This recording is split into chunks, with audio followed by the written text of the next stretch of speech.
Welcome to the December Beachside Chat. I'm your host, John W. Coffey. Thank you for watching last month with Chief Butler. Thank you for feedback residents have provided us. Some folks have commented on the volume of our first two episodes, so we got a nice new microphone going forward. Hopefully it's much better.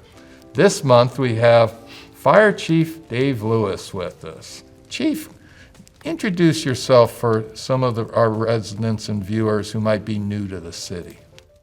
Thanks for having me, John. My name is Dave Lewis. I'm proud to be the fire chief here at Indian Harbor Beach. My wife and I moved here from Missouri about 2 years ago. I grew up in Missouri. I went to undergraduate school at the University of Missouri. I went to graduate school at Lindenwood University. I'm married. My wife, Maggie, and I, we have 6 children. Our friends, those that know us, they refer to us as the modern-day Brady Bunch. However, we have 2 Bobbies and no Jan, and certainly no Alice. I'm a Missouri Tigers fan.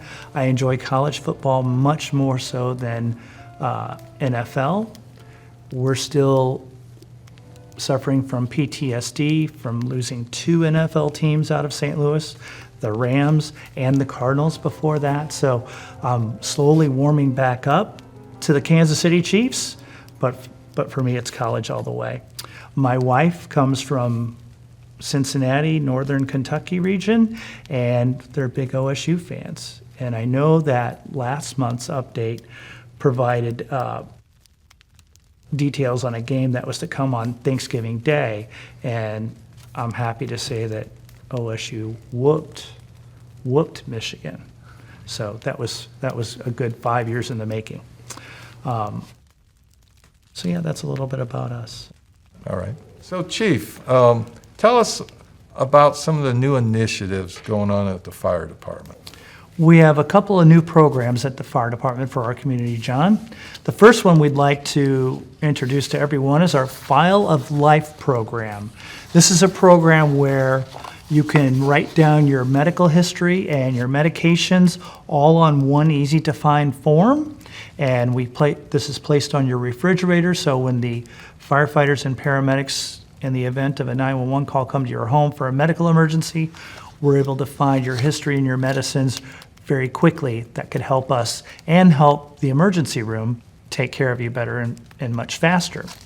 Another program that we have is our Rapid Access program, where we install a residential lockbox on the outside of your residence that has a special combination that only the fire department and the police department know about, that enables us to have access to a key inside to get into your residence.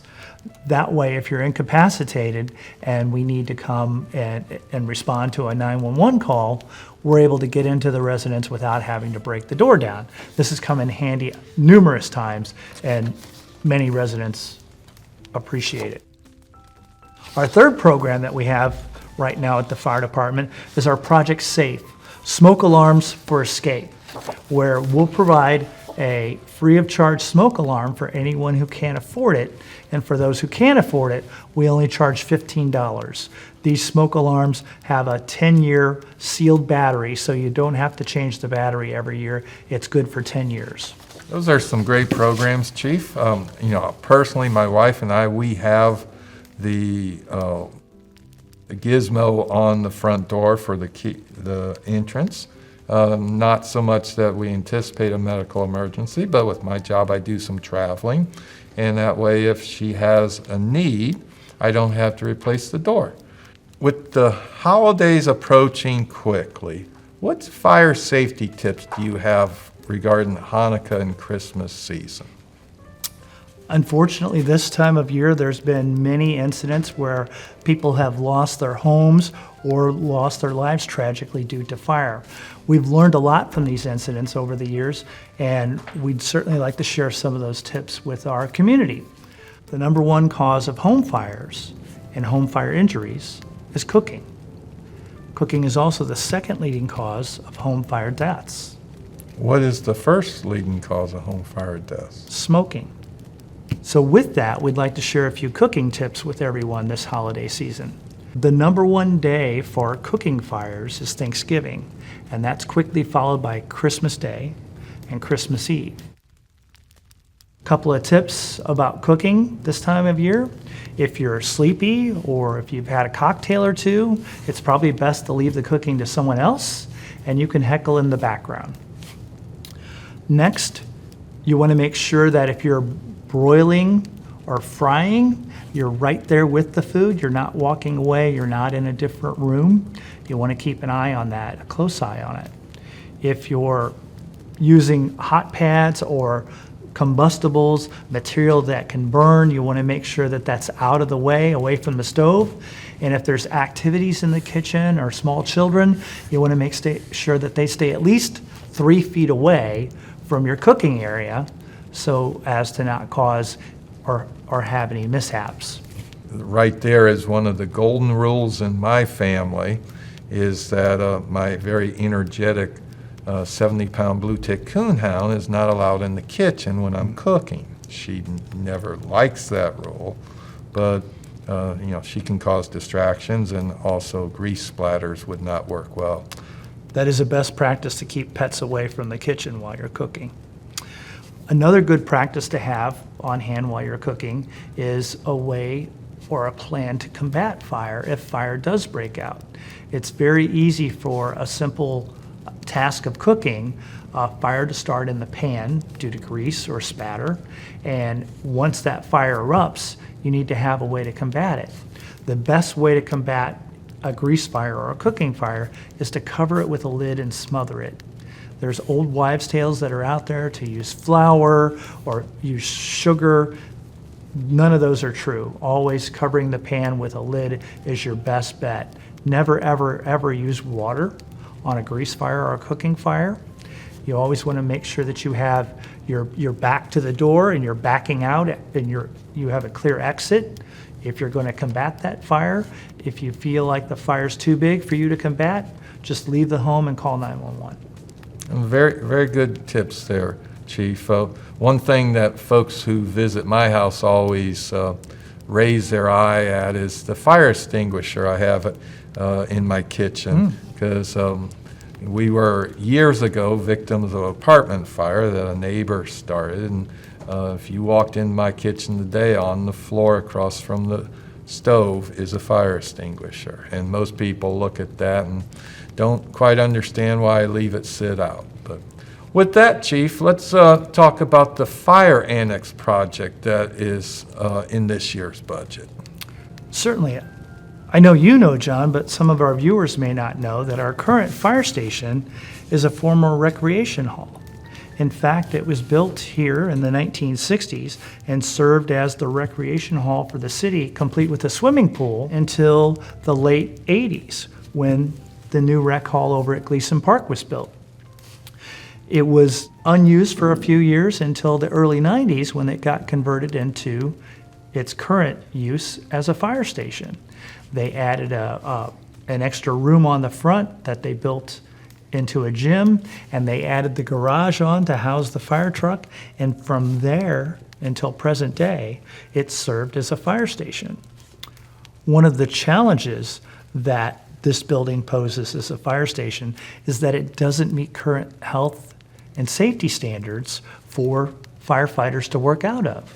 We don't have any sleeping quarters. It's not sprinkled. It doesn't have any way to segregate clean areas from dirty areas. And what I'm talking about is when we put our gear on and we go into a fire, all of the soot and products of combustion that are carcinogens seep into that gear, and they have to be decontaminated and laundered and stored away from the living quarters and away in a certain aspect of the station that's kept segregated from other parts of the station. Along with not having laundry facilities or hand washing facilities, all of the plumbing is on one side, so we couldn't even add that to the current building that we have. So for these reasons, among others, this is why we need to build this annex onto the western side of the station. Yeah, and so the concept of the annex is to build it where the current tennis courts are. because we're building new tennis courts in Algonquin that will be open for use next year. Looking forward to that project. I know a part of that is to help recruit more volunteers, because right now volunteers who may live across the bridge largely can't respond to our calls in time. But if they have a place to sleep overnight, it would help keep the volunteer department going forward. This is our number one initiative to enhance recruitment and retention of our volunteer force. Yeah. Before we sign off, Chief, what are some of your favorite Christmas, New Year Eve holiday traditions? Well, John, after a large holiday dinner, it's easy to want to sit down and relax, and ultimately you end up falling asleep from being so full. One of the things that our family started doing early was we would go out and we would go bowling or do something competitive to keep everybody together, to keep everybody active, and just generally have a good time. Another one of our holiday traditions for New Year's, rather than go out and celebrate New Year's Eve and have to deal with all the amateurs that are out there, we typically do our celebration on New Year's Day and go to lunch and meet up with family and friends, and it turns into a large gathering. And we've been doing that for about 15 years now. Oh, very nice, very nice. My wife and I, we always go to midnight mass on Christmas Eve, and so I'll make a nice meal, and then there's a gap in between. And about 10, 12 years ago, I got the idea that we've done every year since is I get battery-operated Christmas lights and wrap them around my dog and go for a lighted dog walk in the neighborhood. And this year, little Ida is 3 years old, so she gets 3 strands of lights. And there's a family down the street that has a gathering in their front yard. And each year as we're walking towards their house, we'll hear the kids holler out, "There's the Christmas lighted dog." And we've had multiple dogs over the last 12 years, but they just see the lights and assume it's the same dog.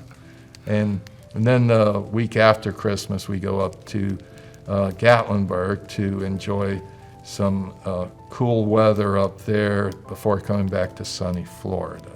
With that, I thank you for being our guest today, Chief, and please tune in next month for Beachside Chat, where we'll have a very special guest, Assistant to the City Manager, Ori Covert, another transplant from Missouri. We'll be discussing ways residents can communicate with the city and have a look back at the 2025 college football season. Thank you for watching. Together, IHB cannot fail.